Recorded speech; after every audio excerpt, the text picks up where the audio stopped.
मेरे प्रिय दोस्तों, आज की ये वीडियो मैं उन लोगों के लिए बना रहा हूँ जो कि हाइपरटेंशन से परेशान हैं। हाइपरटेंशन कभी भी किसी किसान के होते हुए नहीं सुना होगा, किसी किसान को हाइपरटेंशन का शिकार नहीं पाया होगा आपने। उसका रीज़न ये है कि किसान हमेशा प्रकृति से जुड़ा रहता है। वो जीव जंतुओं की सेवा भी करता है, पेड़ पौधों को भी पालता है और अपनी खेती बाड़ी में उसका हर क्षण दृष्टिकोण बदलता रहता है, जिसकी वजह से वो कभी भी हाइपरटेंशन का शिकार नहीं रहता। हाइपरटेंशन के जितने वर्ग भी शिकार होते हैं, अधिकतर लोग सबसे पहले तो हायर मिडिल क्लास या मिडिल क्लास होते हैं। दूसरा, बिजनेसमैन होंगे या कोई इंजीनियर होगा, डॉक्टर होगा, और भी अदर पेशे से जुड़े हुए लोग हैं जो कि हाइपरटेंशन के शिकार होते हैं। अगर जो हाइपरटेंशन से आप परेशान हो या हाइपरटेंशन से आपका कोई दोस्त या कोई परिवार का मेंबर, फैमिली मेंबर उससे परेशान है, तो उसके लिए मैं आपको एक सजेशन देता हूँ। देखो, प्रकृति के साथ जुड़िए, ज़्यादा कुछ इस आपको नहीं करना है। अपने आप को समाज के टच में ज़्यादातर रहना है। समाज की दृष्टि, जैसे ही आप समाज के टच में जाओगे, लोगों से मिलोगे, और आपका दृष्टिकोण बदलेगा। दूसरा, सुबह या शाम जब भी व्यक्त मिले, कुछ देर के लिए जो आप प्रकृति की शरण में जाएं, किसी पार्क में जाके बैठें या जंगल में जाएं कहीं घूमने के लिए, और वहाँ पे मिलें लोगों से, या वहाँ की प्रकृति के साथ में जो पेड़ों को देखें, वहाँ की आव हवा में रहें, पक्षियों का संगीत सुने। जो पक्षियों की चहचहाहट है उसे सुनेंगे, उससे आपका दृष्टिकोण बदलेगा।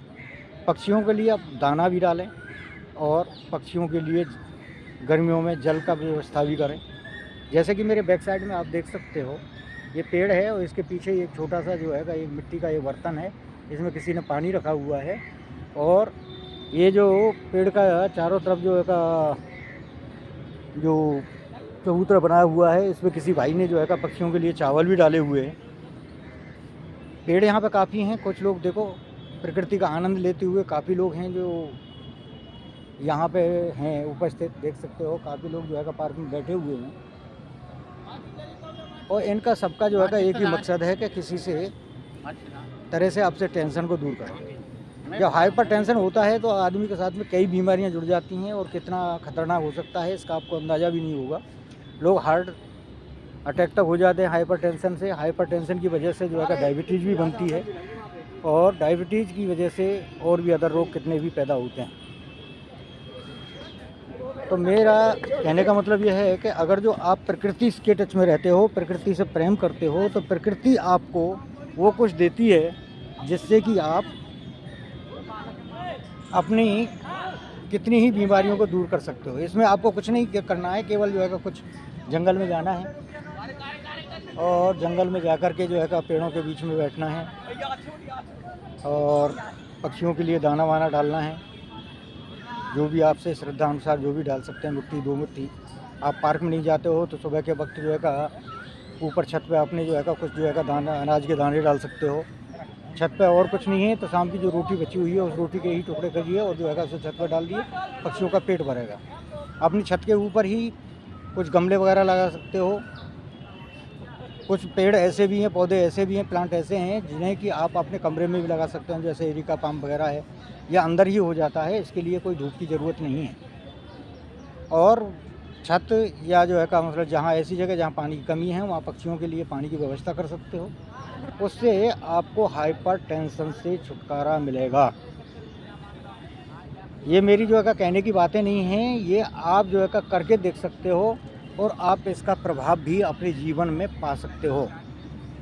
ऐसा नहीं है कि मेरे कहने मात्र से मैं कहने लगूं और आप कहते हो कि नहीं जी ऐसा हो, ये तो बकवास कर रहा है। अगर जिन लोगों को विश्वास नहीं है वो करके देखिए।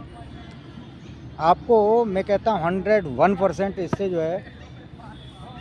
फ़ायदा होगा। मैं नहीं कहता कि डॉक्टर मतलब डॉक्टरों की सलाह मत लीजिए, डॉक्टरों की सलाह लीजिए, कोई बात नहीं है, लेना भी चाहिए, क्योंकि कोई भी परेशानी है, कोई भी दिक्कत है, अपनी जो ये नेगेटिव एनर्जी है, इसको जब तक बाहर नहीं लाओगे उससे समाधान नहीं होता है। लेकिन प्रकृति एक ऐसी चीज़ है, ऐसी है कि जिसकी शरण में जाने से आपके सारे कष्ट, सारी आपदाएं, शारीरिक बीमारियां हैं, जितनी भर भी हैं, सारियों से छुटकारा मिलता है। इसे कोई झूठ नहीं कह सकता। कोई भी साइंटिस्ट, कोई भी डॉक्टर, कोई भी जो है का वैज्ञानिक या जो है का कोई भी मेडिकल से रिलेटेड लोग, कोई भी आध्यात्मिक से जुड़े हुए लोग इसको डिनाई नहीं कर सकते। ऐसा नहीं कह सकते जी नहीं, प्रकृति का कोई इसमें असर नहीं है। प्रकृति आपको पूरा सहयोग देती है, अगर जो आप प्रकृति का सहयोग करते हो तो। लेकिन एक बात हमेशा ध्यान रखें कि प्रकृति के साथ में अगर जो आप कोई भी गलत काम करते हो तो उसका खामियाजा आपको भुगतना ही पड़ेगा। प्रकृति का एक सीधा सा नियम है कि प्रकृति माफ़ नहीं करती, केवल सब्र करती है। आपको आपके कर्म का नतीजा भुगतना ही पड़ेगा। धन्यवाद दोस्तों, आज की वीडियो में बस इतना ही।